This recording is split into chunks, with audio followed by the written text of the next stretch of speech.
Sorry, can you just once again show the what dependency was added for making the Eureka server? Okay. So that is only Eureka server, right? So that is the Spring Cloud. Eureka server, right? You can see that whenever a new service is being added, right? You can see the log also. You can see when automatically we started this housing loan, and it see this is registration done. This particular discovery client, the housing loan, this is the URL, path, everything has been shown to you. Yeah. So to do that, you need this dependency. Starter dependency one is different, and that is Spring Boot starter. Sorry, this is housing loan. I am saying. My bad. Eureka server. Right? Eureka. Okay. So in the Eureka server, if you can see that. So here, Eureka server discovered. You can see registered the instance. Registered the instance in the console. Okay, right? So this is there. And yes, in form.xml, you need only the Eureka.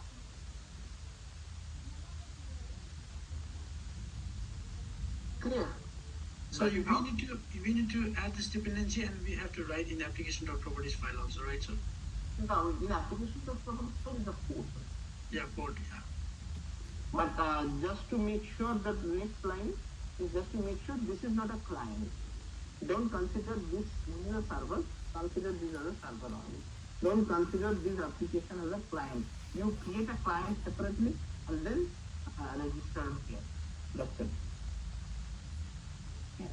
So now you will ask that are we giving this port or anything to anywhere to my when we create a new service?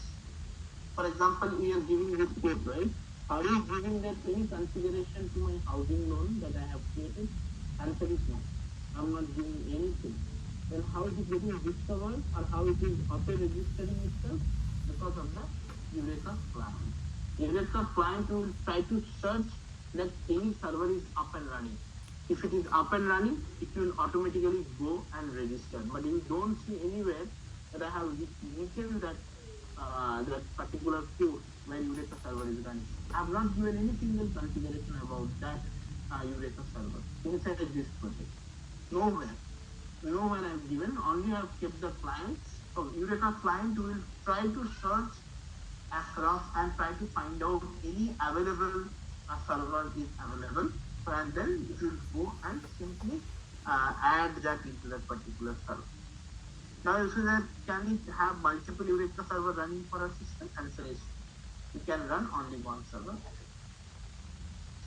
Otherwise it will give you errors, conflict. You cannot start multiple servers. Make sense?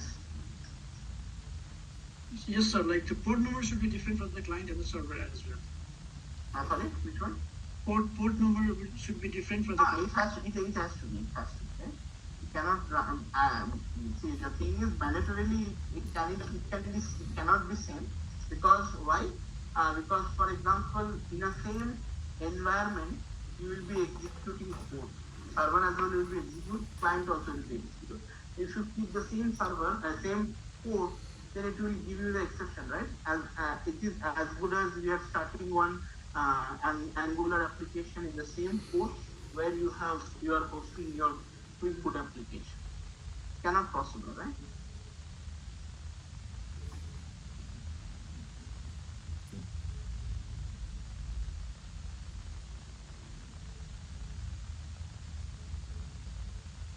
Clear? Others? Sir, I'm confused. Wait. So like for this housing loan service, this is one service, right? And it has its own resource and its application property folder. So each service has their own application properties file, right? Okay. Okay, for example, I will create another service that is called credit card service. Let's say. another microservice.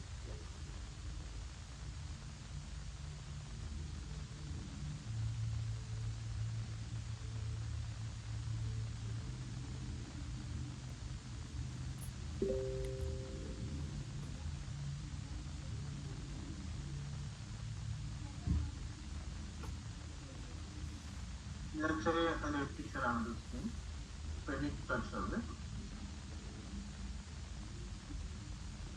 Can you see credit card service? Yes. So in the credit card service also you can see this is a form file, we have included all those. It is also an individual. I have used districts here, I will tell you later.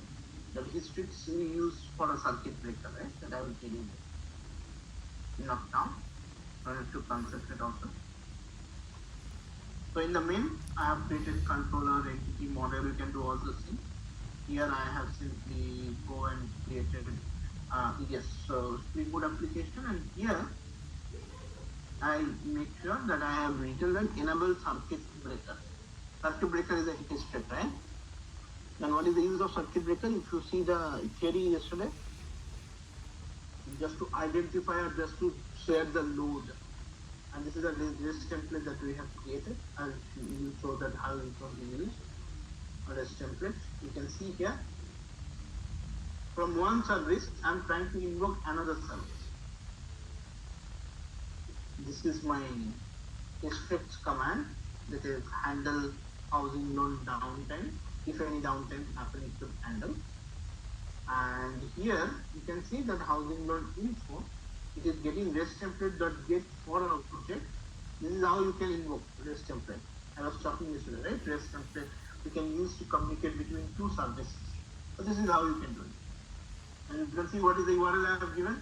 http:/housing loan test loan. Correct? So this is something which is a URL that I have given. And from where you are getting housing loan, that is nothing but my application name. I don't need to give anything extra here. And neither I have to give a code, neither I have to give any IPK.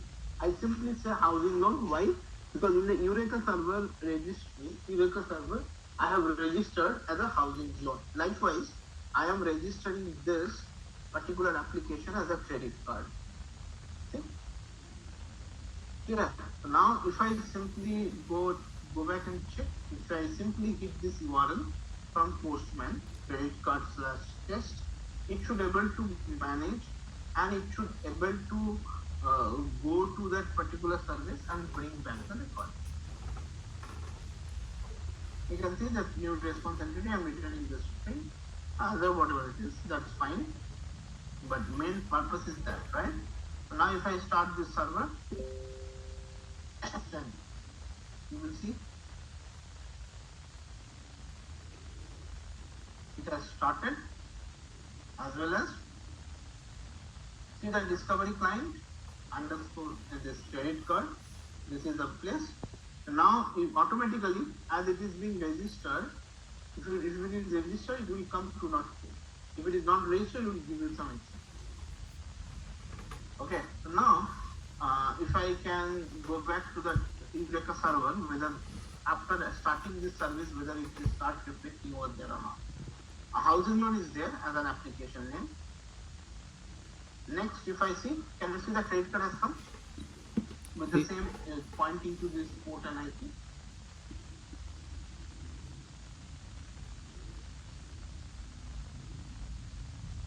Yeah, with a different port number. I mean, yeah, same port. No, I mean 8082 is for credit card that we have said, 8083 for housing loan that we have said. And both the cases, you will be accessing the URL from one application to another application, not with the IP and port. You will simply use the application names that are been listed. So these two individual service application, like these are being hosted by Eureka as a whole. And so how these two synchronized with, like you were talking about the API gateway yesterday from there?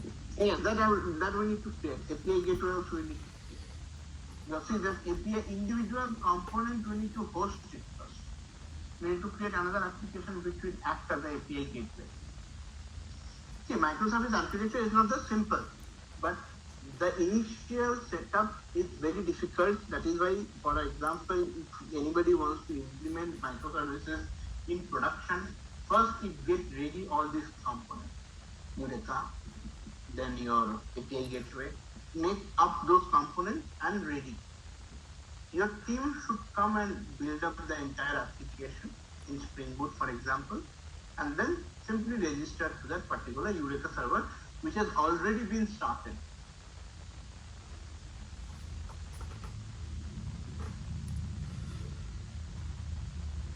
Yeah, what I mentioned? Yes, I didn't catch that. How I know you said how these individual services are getting registered, how it is identifying. Simple, simple. It is simply you need to just have to include, for example, if I go to credit card, you can see nothing has been given as such for Eureka server. You can search in entire code, you neither find any Eureka server information. Only I have made one small thing here in line number 50. Oh, yeah. The Eureka client. So the moment I say client, automatically it will start searching any available server is up and running. If it is up and running, then please do register. That's it.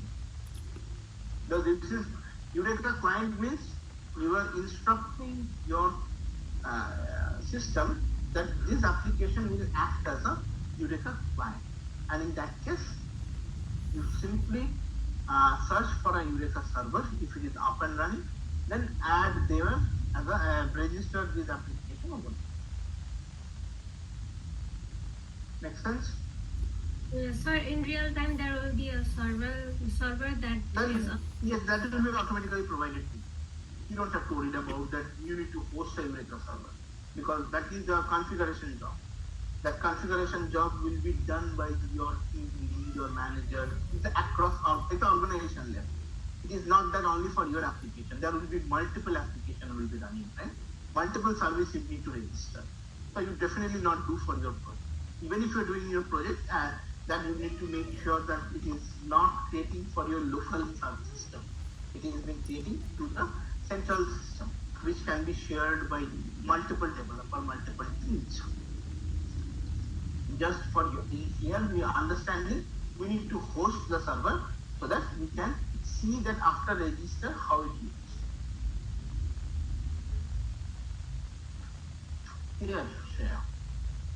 yes, sir. So the only thing that is connecting this this service to the host is this dependency, right? Yes, Eureka client. So once you include Eureka client, automatically it will search for a available Eureka server. You don't have to give any information about the Eureka server. You don't have to mention that this is my IP, this is my port where my Eureka server is up and running. You don't have to tell anything. It will automatically search. I will identify.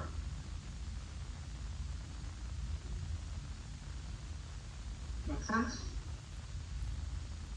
So I was thinking like service registry kind of thing is related with the service kind of service folder that we make, inside the service package. I was thinking. No. So now I realize that okay, what is going on, So now I kind of got the concept. Because you need to understand this. For example, this credit card service in the sense this entire application is writing by people sitting in Australia. Whole credit card as a service, right? Yes. Okay. So basically, this is the entire application you are writing sitting in Australia. Somebody is writing sitting in, let's say, housing loan system is writing by another team sitting in Japan. They are collaborating. How? Via this Eureka server. Let's say you wanted to invoke something. That's what we have done, right? We have tried to invoke from this application, this system, this credit card service to housing loan. How?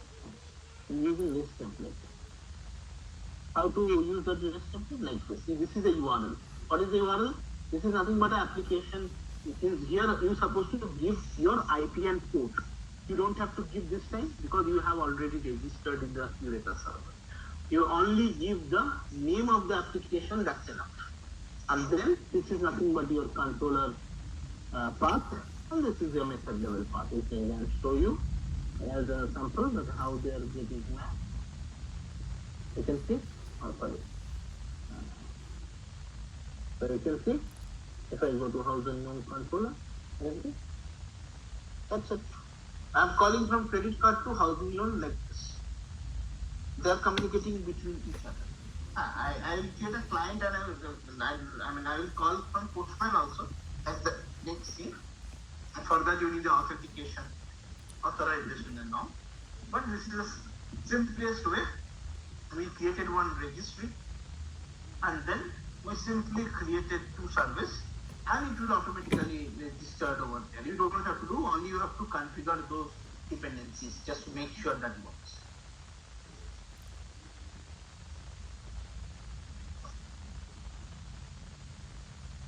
Here.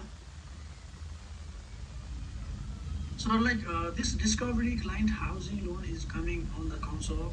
So that is the theory that we studied yesterday. Is it related with this theory? Yes. Service registry and service discovery. Two things Yeah. we have learned, right? First we created the Eureka server, that is nothing but your service. Now that is your server, Eureka server. That is nothing but act as a service registry. Whenever you create a new service, that will be automatically registered over there in that particular server, Eureka server. Here, if you open that theory, and try to relate, you will understand. As of now, we have only come to the service registry and service discovery, these two parts. API gateway remains. Circuit breaker also we have learned, but I will come back later. Circuit breaker is some different thing. When I will execute, I will show you if anything happens, then how is it going to manage? How is it going to balance the load? Make sense, everyone? So like, Come sir, on. how does it identify? Like you said, automatically. Automatically means if you include, if you see that not automatic in the thing, everything has a logic, right? Yeah. So Automatic. yeah, we have that. Yeah, this Yes. thing here. This But client, so that means you are asking this particular application act as a Eureka client. oh, Obviously, okay. client means it will look for a server, running server. If you say that okay, I am not hosting any server, obviously this will not register anywhere. This will act as a normal standalone Spring Boot application.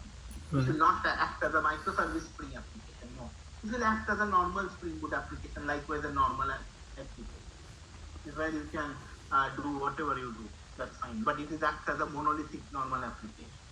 But once you include this line, and when you have an active Eureka server running, then automatically it will identify that server and get registered the application. That's why we have given an application name. Whatever name we will give, it will automatically come. And it will give that name. So going forward, you can use the same name. For example, here you can see I have given this name, housing loan.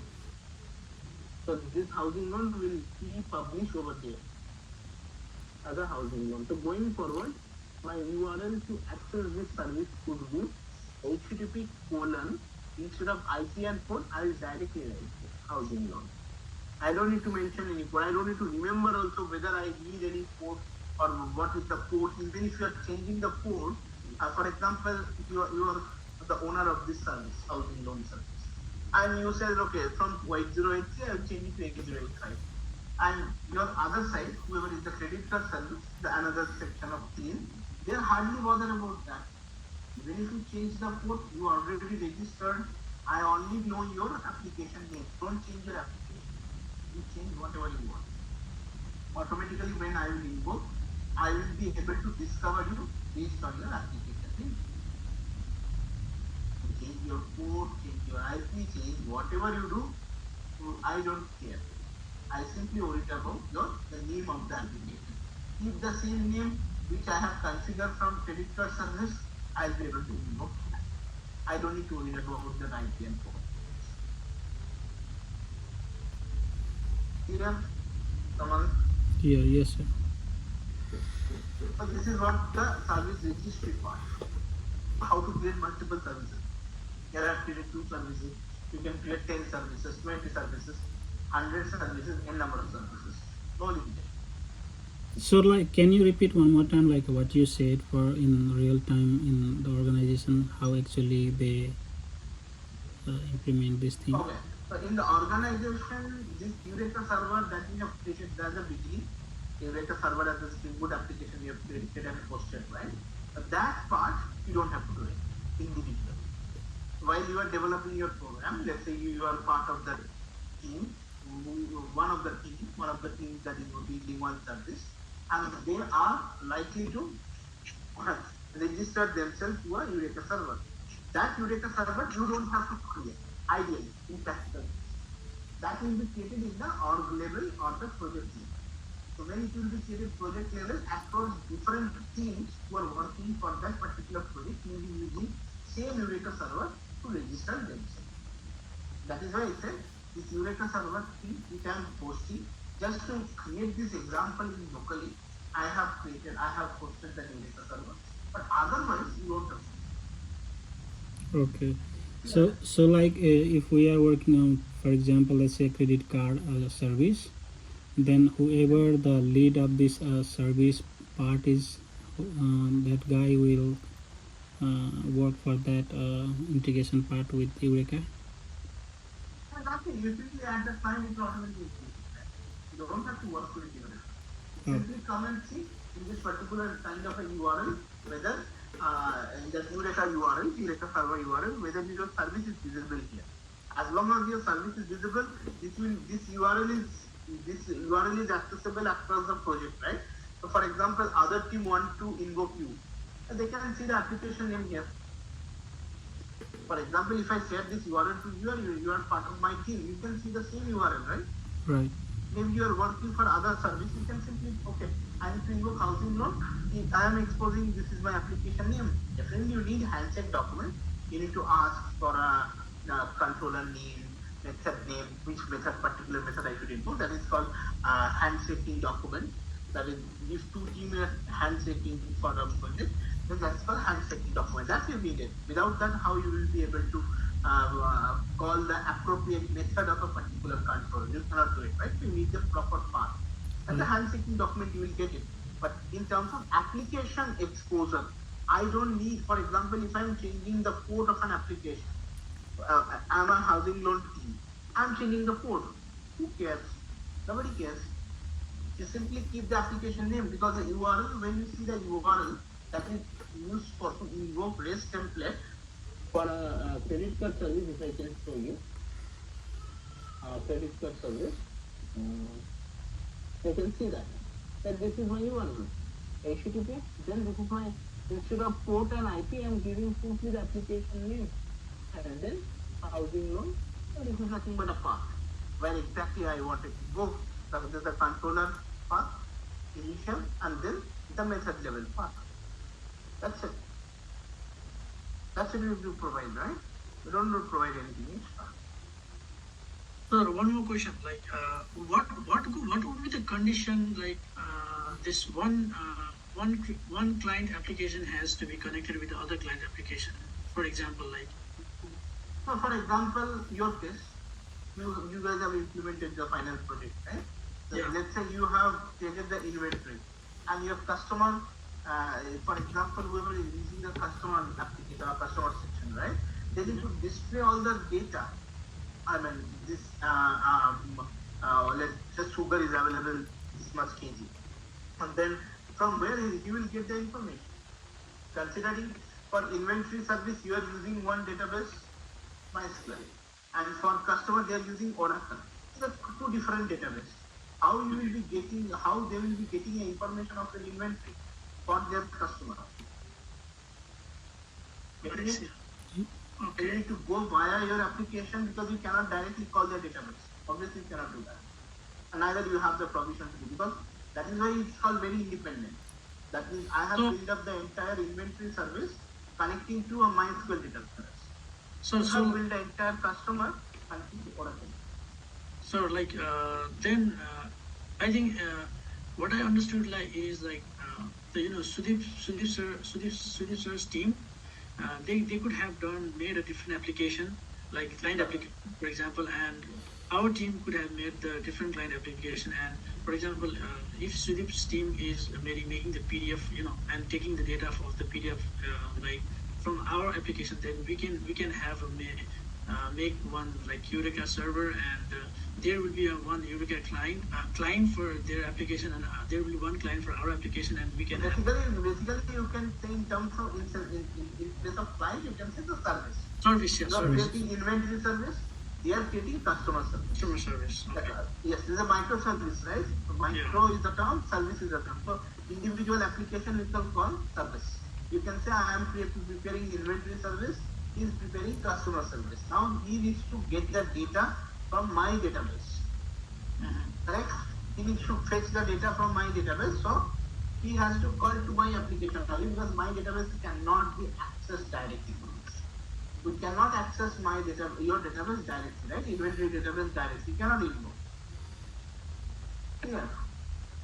So far, they have been accessing because we are creating like in the same application, right, sir? The same application and the same database also. Yeah, same database also. Like it was monolithic, that's why. Yeah. Okay. But for example, your database is down. Both the applications gone. You cannot, neither you are acting as an inventory system, neither it acts as the customer system. Correct? Unless you bring up the entire database. But for example, in this case, as you know, right, we have a customer service separate, inventory service separate. By chance, your inventory database is down, MySQL database is down, it's okay. Oracle is running up and running for customer service. Customer can access that application happily. No tightly coupled, right? Basically, loosely coupled. Yeah. So like if we are communicating with one service to other, and we are doing so by example for line number 24. Right? So for that we are using here, like for example line number 24. Yes. Using REST template.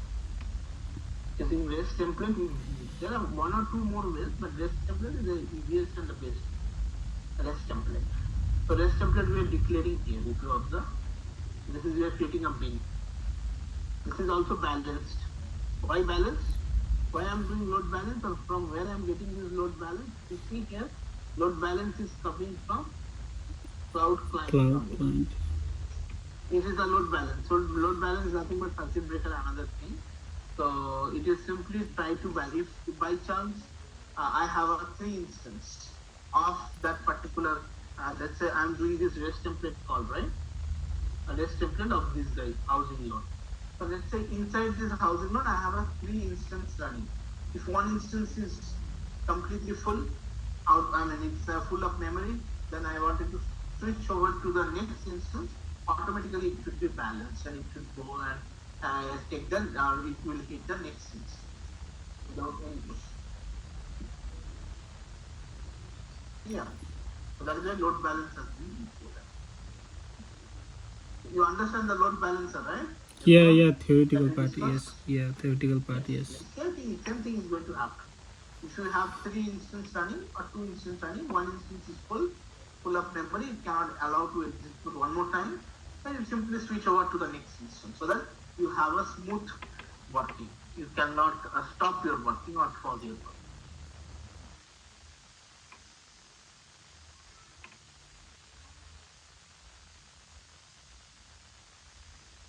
Yeah. Next, any question on this ground? Any doubt? You can ask any type of question. That's fine. After that, we will go to we'll go and see and how API gateway. From API gateway, we will go to authentication. If you remember, the authentication also will be taking care from API gateway. Because API gateway is a very important component, because API gateway will accept the request from client side. This is service we are still roaming around. Now, API gateway is something which you will get the request from your client. Can be any client, Angular, Postman, anywhere, with that corresponding username password. You have to pass the username password, or if you implement JWT, the bearer token.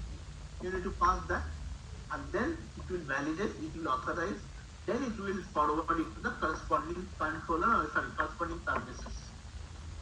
Okay. Now I will go and show you how it is. Is that clear? First, the API gateway is still complex. I'll go over it. So we will get to know how we are basically using the different available instances of that particular service. If Yes. if one is down, then other. So you don't have to worry.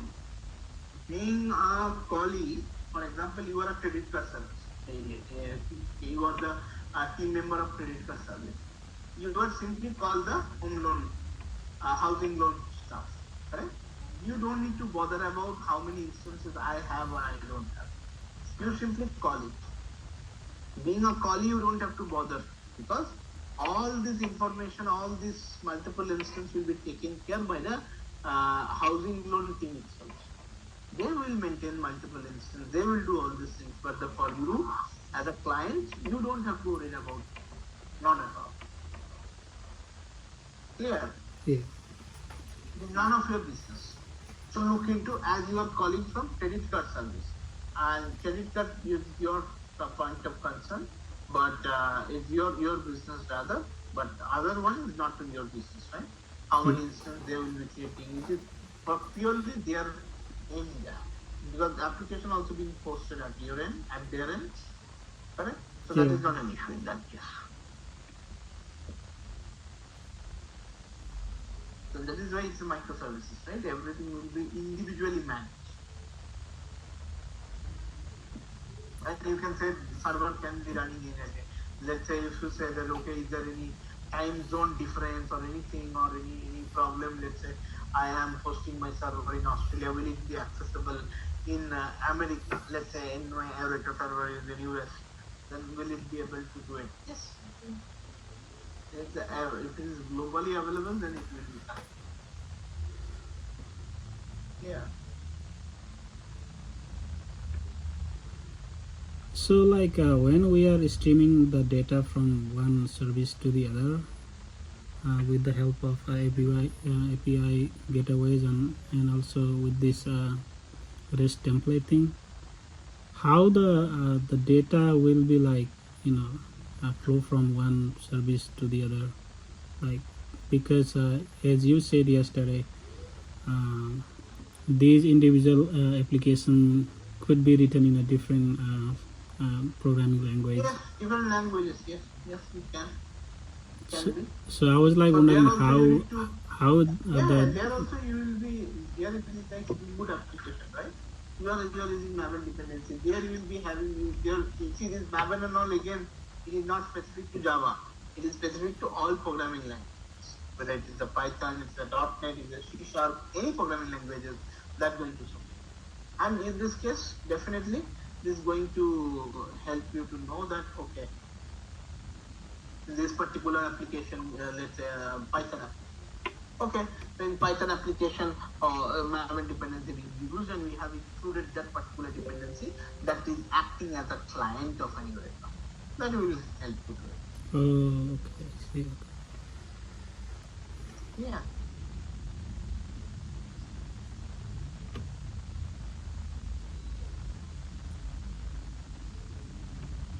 Okay, next. Anybody else have any doubt?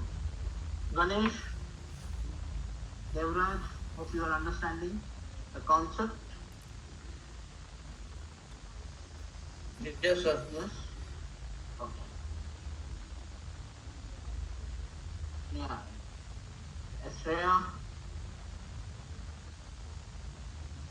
Yes, sir. okay, good. Then let's explore about API gateway. Today we'll only talk about API gateway and we'll stop. Tomorrow again we'll discuss about that API gateway and authentication. It is a little complex, but yes, slowly we'll go.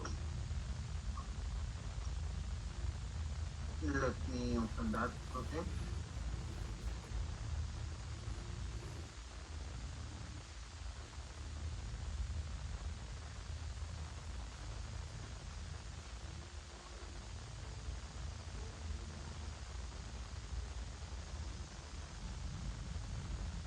Okay, so now I have opened. Just some open.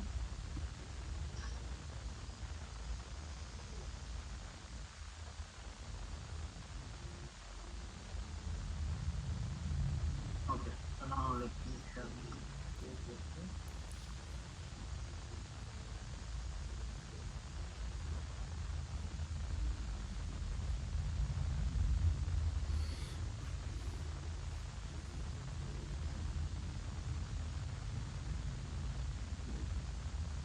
Now I hope you're able to see my API gateway. No. So So can here, we see first I like will, on the same window, like all these projects? no. That is very passive. Okay. Rather, you can keep it separately because it will be difficult to see in the console, right? Multiple servers. Because all those three are up and running, right? Yeah. So here you can see couple of things like starter gateway. You are including that. You are including let's say Eureka client. This is also exported as a client, but it is a different way. So this is about dependency, about actuators. That's fine. And then this is your again JWT. Already you have seen this JSON Web Token JWT. Okay. So now you can see dependency management is there. Fine. Now let's go inside the main Java application gateway. Spring Boot application, normal Spring Boot application. No changing in that. Here I have a config, app config. I'm just configuring the REST template and I apply the filter, authentication filter. Authentication filter will choose like how you will be able to authenticate over what exactly you wanted to apply the authentication filter.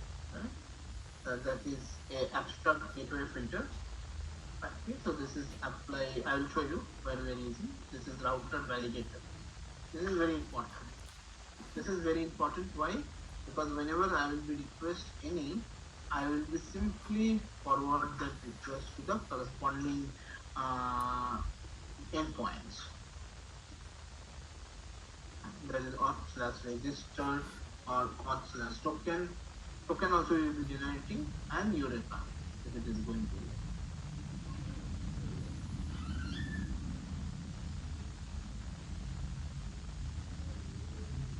Okay.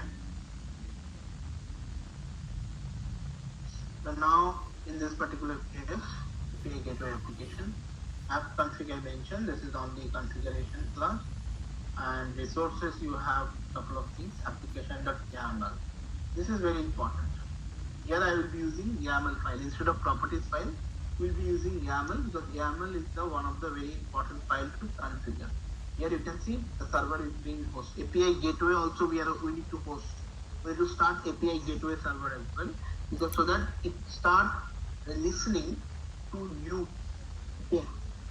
Now this is API gateway. It is the name of the application.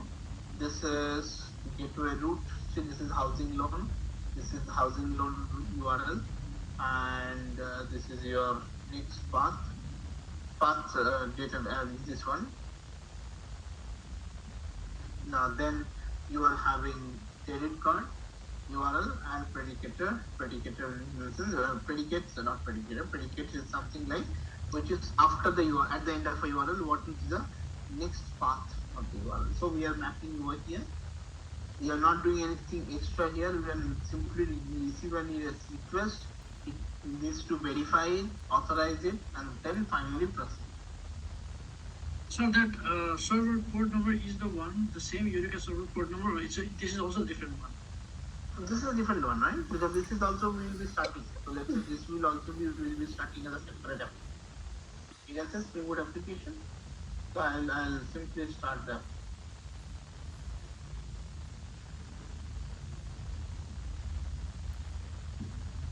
okay, the application has been started. Discovery client will work because this is act as a client, right? So it has given the option. So 8084 has been updated. 8086 is also been updated.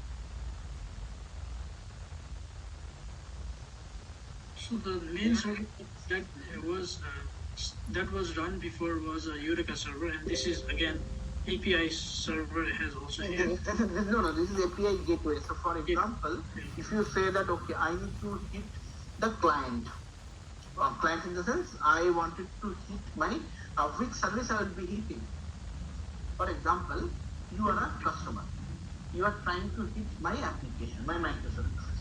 You will say what will be my URL? You might ask, right? What will be my URL from my Angular that I wanted to hit? Your URL should be this particular API gateway URL, which is also being hosted over there in your Eureka. If I simply say that, I will show you. That is also being exposed in the API gateway. If I see API gateway. Now this API gateway will be the URL to access from your client. Client could be Angular, React, JavaScript, whatever it is, your Postman. I'll be simply invoking that, passing the now what should be the URL that I will be hitting? If you understand, the URL should be http:/API gateway. Then I need to do like this / let's say housing loan / test loan or something like that, whatever method. Now you say that okay, this API gateway, how it will identify this housing loan? For that we have done something. For that, if you can go to that API gateway, here we are in the application YAML file, we are doing something. This is a mapping. So if I found housing, if I found anything predicates path with housing loan there, then it should forward it to housing loan. Likewise, this one as well. So we can register n number of routes Yes, here, right? you can register there. N number of URL you can register. It is a route, right? It is called route. This route you are gateway route, right? So anything, any URL path, it will be matching with the predicates. We'll try to forward to the corresponding application, which is obviously it has to be exposed in your Eureka registry. Understood how this process is? Yeah. So any request that is coming with the URL, that is API gateway / the predicate part of the URL that you wanted to hit. Maybe for example, customer will hit API gateway or API that application name / customer service or credit card service. It will automatically forward to them. I'll show you tomorrow when we run this entire thing from Postman. You will get to know that. Sir, like what is the server port number did you set for the Eureka server? That you can give anything. I gave it here around. Yeah, just 878761. 8761 I have here. 8761. Yeah. Okay. So that is how this Eureka works. So this is very important thing that API gateway is understand. You don't do anything extra here. You can see authentication filter is there. I will tell you tomorrow how this filter is working, because I need to implement the filter here. That I'll show you. I need to create a filter. I will create an authentication application. For that also I need to create a separate application. So see how many small application I am creating.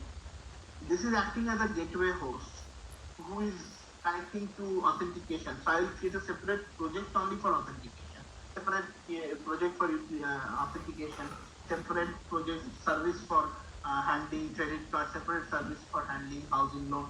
All these things I will do separate. Correct. And that way you can manage this application, this microservices better. It is complex, but if you practice it will be simple. If you practice twice or thrice kind of architecture, it will be simple. But it is a complex one, obviously. There is no doubt about it. It is a complex.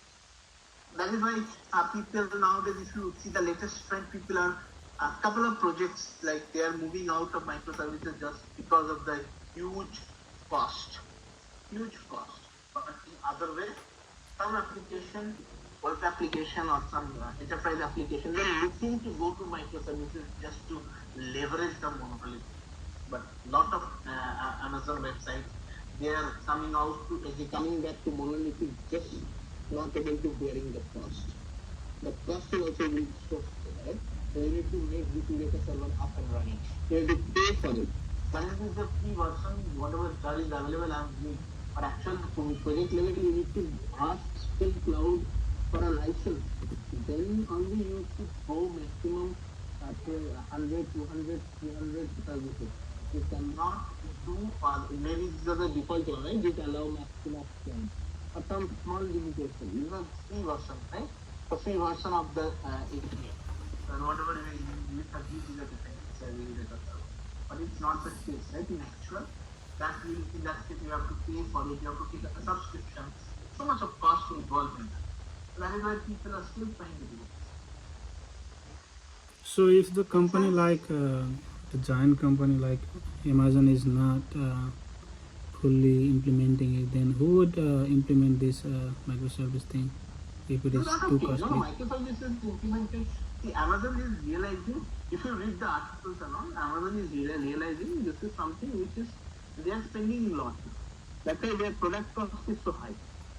Because see, obviously your budget, when you do budgeting of any application, right, it makes use like, okay, how we are going to budget, how it might granule the budget. You can only granule the budget once you have that knowledge that what is your total cost that you are spending to build up the entire. Yeah. So in that case, you will be simply doing this.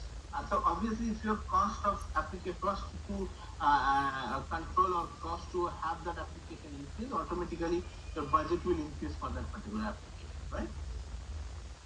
So all these cases are involved. All this are like, if you, for example, the host or let's say the process of your application consume more money. Obviously, you will put that money to the customer, right? Then I am handling your application in such a way, now you have to pay. You definitely will not give you from your pocket, right? At the end of it, it's getting benefited by some other third party. Obviously, third party has to pay, right? Yeah. That's why. That's what this is. Clear? Anyone? Any doubt further? I will stop there today. We'll be discussing this again because application will take time that I will discuss tomorrow again. And then I will show you full-fledged. That means I will hit from Postman. Definitely I don't have any UI code here. I'll hit from Postman with a proper token. JWT will be using here. Token. That token will go and how the flow is going. I will put a breakpoint and I will show. I'll start all the server in the debug mode and I will show you how it is forwarding. So you can see that how this is forward from one to the other. You can see that if possible.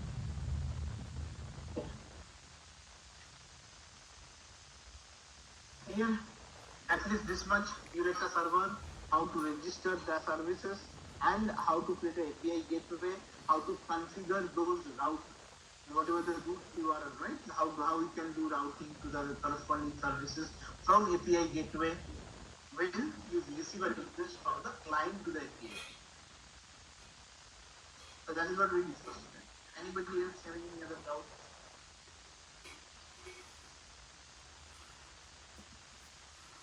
Yes. So far, good, sir. Okay, then if good, then let's stop it today. Let's connect that and finish this. I will show you the entire structure. Then we'll run it from outside and see how this is. This is a small part, this is a demo part, but think of it very broader perspective. You can see it in a rich, very large, very big application, very large application can be supported. Okay, then let's stop it today. Let's connect back tomorrow.